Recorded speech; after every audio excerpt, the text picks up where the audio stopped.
You're about to meet a man named Marlow Quinn, factory logistics manager, father of one, sleep-deprived, overworked, and on the edge of something he doesn't understand. In a world where time is money and sleep is optional, Marlow made the same deal everyone else did. He borrowed hours, days, off his natural rest cycle, used a neural implant to skip dreams, to stay awake, productive, present, and now someone is coming to collect. They call him the sleep debt collector. And Marlow Quinn is about to learn. Some debts don't come due in dollars. They come due in nightmares. Marlow was on day 6. No REM sleep, no dreams, just long stretches of gray hours blurring into one another. The SomnusLink in his neck had just hit redline. It buzzed gently at the base of his skull, like a warning whispered in Morse code. He ignored it. He had inventory reports due, a kid to feed, rent climbing like it had rocket fuel in its veins. So he muted the alert, took another wake booster, and told himself he'd sleep next week. Maybe. The world was built for the sleepless now. Recharge cafes, REM loan forgiveness, lucid market betting lines on who could go the longest without collapsing. Everyone was tired. Marlow, he was hollow. That night he finally crashed, fell asleep in his work uniform, boots still on, badge still clipped. He closed his eyes and woke up screaming. 3:33 a.m. Exact. Precise. The kind of time that isn't random. The kind of time someone picks, sweating, pulse spiking, bedsheets damp and tangled, but he couldn't remember the dream.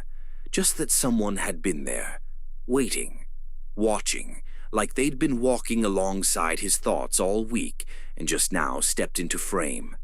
The next night, same thing. 3:33 a.m. awake, gasping, mouth dry, legs numb, and a word on his tongue he didn't remember learning. Account. He looked at the SomnusLink terminal. A blinking notice. Sleep credit, $0. Total sleep debt, 173 hours.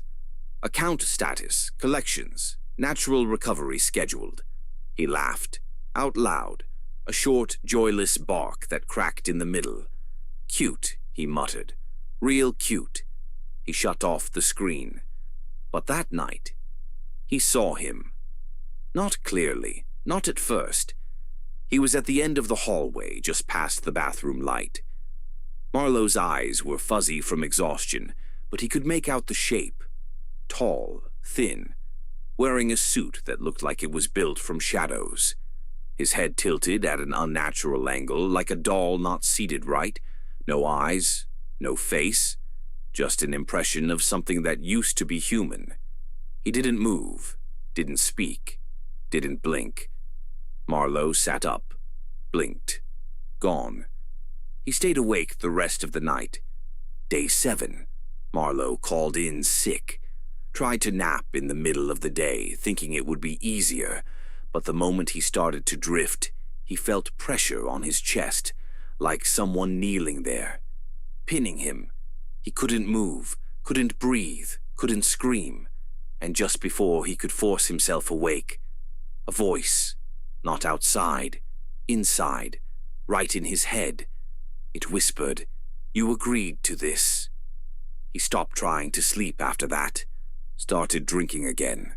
Strong black coffee and cheap whiskey in rotation. He stared at corners, watched the shadows move.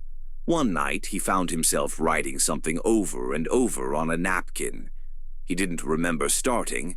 It said, "He's buying time." Marlow tried a clinic, a private sleep technician with sunken eyes and plastic gloves. He asked if anyone else had ever reported things happening after long-term SomnusLink use. The tech just stared at him. Silent, then tapped the glass on her desk. It fogged, but only on his side.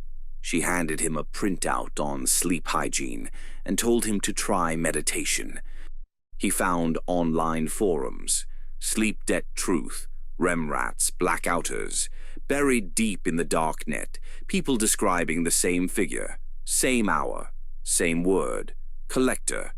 One post read, "Don't fall asleep with mirrors nearby. That's how he gets in." Another, "You'll see him first in your peripherals, then in your dreams, then in your memories." Day 10. Marlow saw the collector across the street, in daylight, clear as bone. He wasn't a hallucination anymore. He was real now, standing perfectly still in the middle of traffic. No one honked, no one noticed.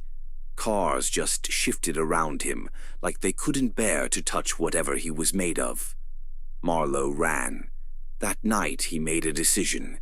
He locked the doors, turned off every screen, taped up the mirrors, sat in the dark, and tried to sleep. The first dream came slow.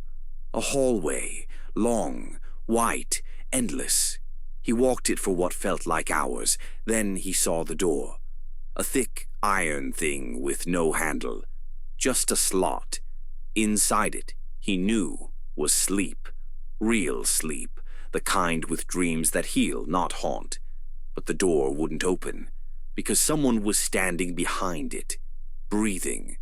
And every breath he took made the door heavier, hotter. He stepped back, and the voice came again. "You borrowed what wasn't yours," he screamed, and woke up. 3:33 a.m. Day 11. He collapsed at work, seized, twitched on the floor in front of his supervisor and half the second shift crew. They thought it was a stroke. He thought it was his final withdrawal. They took him to a public sleep chamber, strapped in, plugged him into REM stabilization. He closed his eyes and woke up in the white hallway. But now the door was open. Inside wasn't darkness. It was static, a storm of broken dreams, old guilt, faces he didn't recognize screaming without mouths, and at the center, seated on a high chair like a judge watching a trial that never ends, was the collector. He didn't speak this time, just raised one long, skeletal finger and pointed, behind Marlow. He turned and saw his son, staring at him, mouth open, eyes bleeding sleep, and he said, "You gave me your nightmares, Dad." Marlow woke up, gasping. The nurse smiled. 3 hours. Not bad, she said. But he knew better. He didn't sleep. He was held. Long enough for the collector to lace the nightmare into his veins. Now, every time he closed his eyes, even for a second, it came back. The hallway, the door, the storm. His son. He tried pills, tried shocks, tried waking dreams and lucid cleansers. Nothing worked, because the collector doesn't take your life.